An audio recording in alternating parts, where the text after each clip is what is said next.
What's going on, guys? How you doing? Don Russo from Freeway Music joining you today. Sorry I missed you last week. I was on vacation at the beach. So today I'm going to be talking about drop 2 inversions. It's a subject that is widely known in the music world, and for a lot of guitar players, they don't really understand what it means. And I remember when I first was taking guitar lessons, my guitar instructor brought up drop 2 inversions, and I was completely confused, and I'd never heard of them before. And he said, "I promise you that this week you're going to hear about drop 2 inversions." And so I went on a plane flight to LA, and I had a couple of magazines with me, a guitar magazine, and I started sifting through it. And sure enough, there was an article on drop 2s, and I was like blown away. I was like, okay, I guess this is like a pretty common thing, but I'd never heard of it before. So I'm going to try to show you guys how to do them today. Okay, so essentially, what I think of drop 2s, I think of them as a tool to help me bridge the gap between like inversions that I can do on the piano versus the guitar.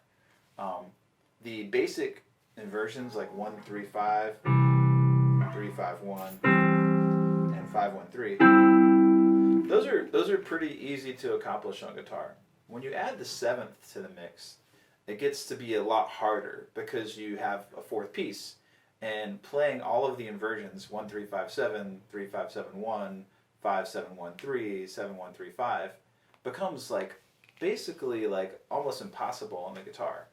Some of them you can accomplish, like 1-3-5-7, that one you can do, but when you start getting beyond that, it starts getting like a lot harder. Okay, so here's what a drop 2 is essentially. Like let's just take 1-3-5-7. Okay, so if I have 1-3-5-7, just imagine that they're stacked, like 1-3-5-7.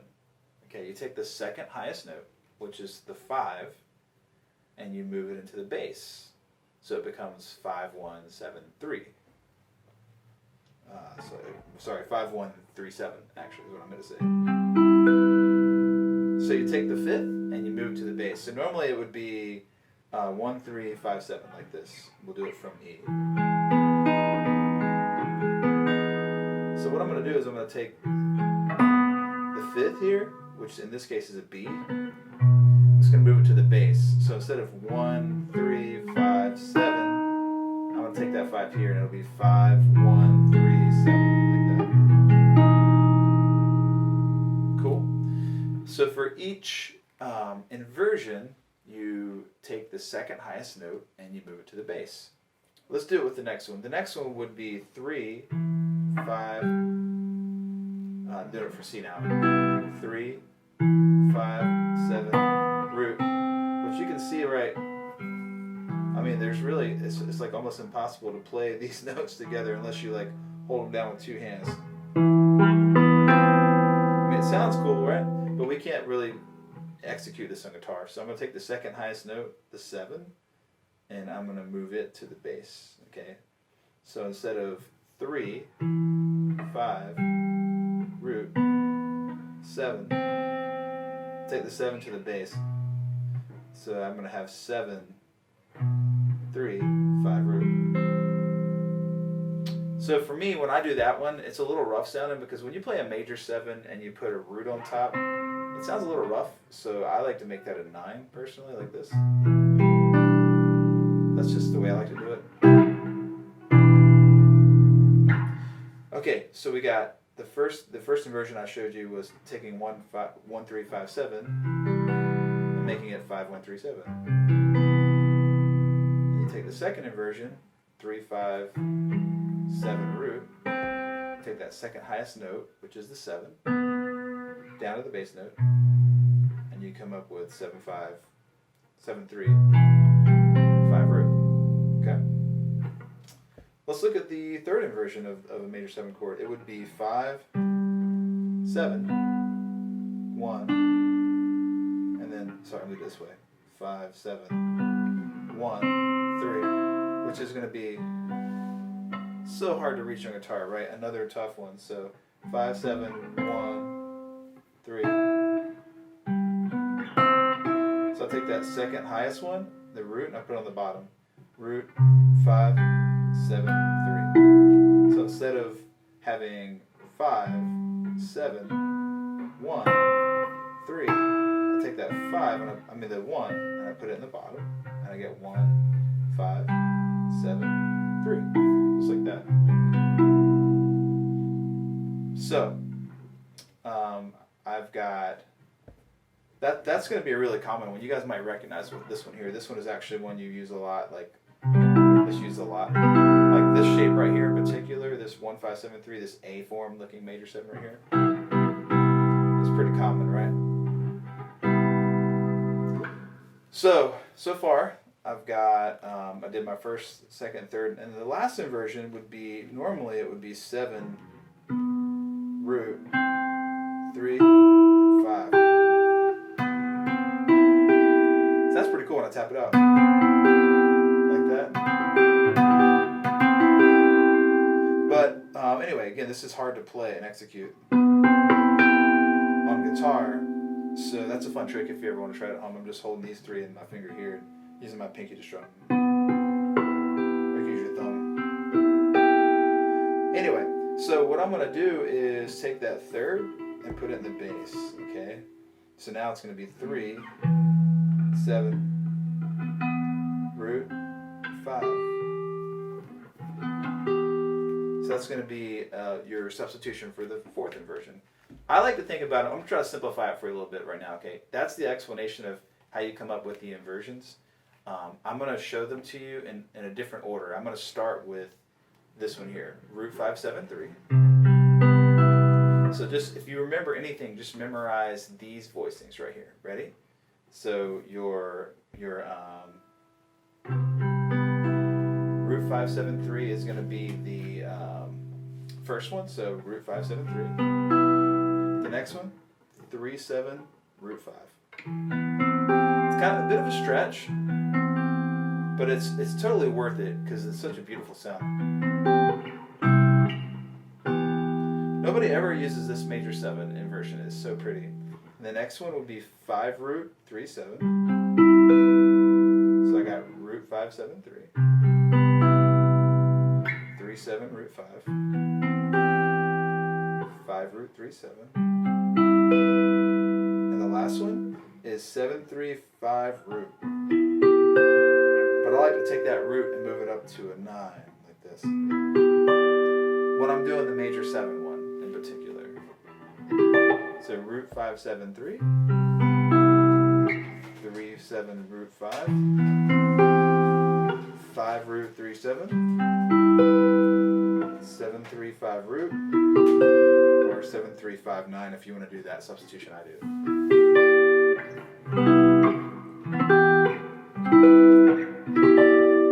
And that's going to be your, like, those are like your 4 basic drop 2 inversions. Now, you can take those 4 basic ones right there and get them down for different chord types. So like that's major 7, right? What if I wanted to do a dominant 7 chord? So same thing, just 1, 5, 7, 3. I just take that 7, major 7 there, and I just flat it down to a flat minor 7th interval there. 3, 7, root 5 here. 5 root 3, 7. So I'm just taking that 7, just flattening it down. So. And this one would be 7, 3, 5 root. So I still have root 5, 7, 3, 3, 7, root 5, 5 root 3, 7, and 7, 3, 5 root. So instead of doing the major 7 ones like this, I'm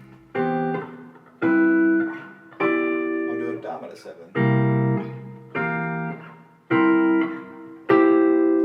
Now I want you to know the point of these lessons is not to show you step by step exactly everything I'm doing here, but to pique your interest and show you something that you may have not have learned before. So I want you to take something from it and learn from it. But also, if you really want to dig into this, it's very important, I think, in my opinion, to get with an instructor privately and really dig into this. If you don't know what I'm talking about at all, I apologize if I'm over your head. But at the same time, I want to introduce you guys to a concept which is really useful. All right, so that's major 7 right there. And now we're going to do minor 7. So I'm just going to flat the 3 and the 7 this time. Check it out. So I got 1, 5, 7, 3. 3, 7, root 5. 5 root, flat 3, 7, and 7, 3, 5 root. So minor.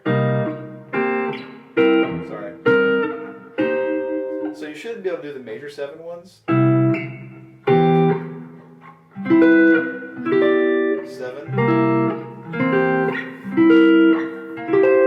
minor 7, and then lastly I like to do half diminished as well. So what I'm doing for half diminished, I'm flatting my 7, my 3, and my 5. So starting here, literally just take these 3 and move them down. Okay. If I'm here, then I would move everything down but my root note.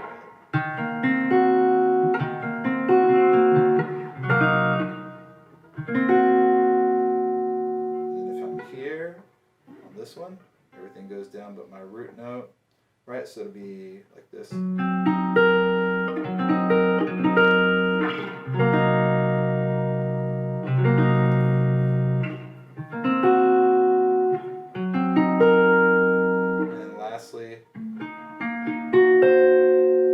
So what I've done is I'm doing the major 7 for each drop 2. I'm doing the dominant 7 for each drop 2. I'm doing the minor 7 for each drop 2. Then I do the half diminished for each drop 2. After I exercise that to the point where I know it like the back of my hand, what I like to do is take a song and just play a song through drop 2s. So I'm going to take a really famous jazz song. It's a bossa nova tune called Blue Bossa. Jazz players hate it because it's like the first song that every jazz player ever learns, and they play it a million times and then they hate it. It's kind of like the brown-eyed girl of the jazz world, if you will. But it's a great song because it has minor 7s, dominant 7s, major 7s, and half diminishes in it. And it has a key change. So it's a really great first song for jazz players to learn. So if you don't know the changes, it's C minor 7, it's an F minor 7, D half diminished, G7, C minor. And you can look these up online if you want to. E flat minor 7, A flat 7, D flat major 7. Then D half diminished, G7, C minor 7. Cool. This is going to be next level stuff here. So if you can't accomplish this stuff, don't be frustrated. You can work up to this point, okay? What I'm going to do is I'm going to take that same progression. I'm going to play it up and down the neck using drop 2s. So that same progression I just did, now I'm going to go C minor 7 to F minor 7 right here. And then D half diminished, G7, C minor 7. And then we go E flat minor 7, A flat 7, D flat major 7.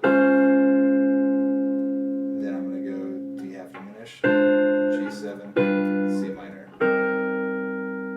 And then I'm going to go back to D half diminished right here. And then G7, C minor 7. Cool. So what I'm doing is I'm taking that chord progression and I'm able to play it up and down the neck using drop 2s. And I think that's where drop 2s are most useful. Like if you wanted to like hang out in one position, like be like C minor 7, F minor 7, D half diminished, G7, C minor 7, then E flat minor 7, A flat 7, D flat major 7, D diminished, G7, C minor 7.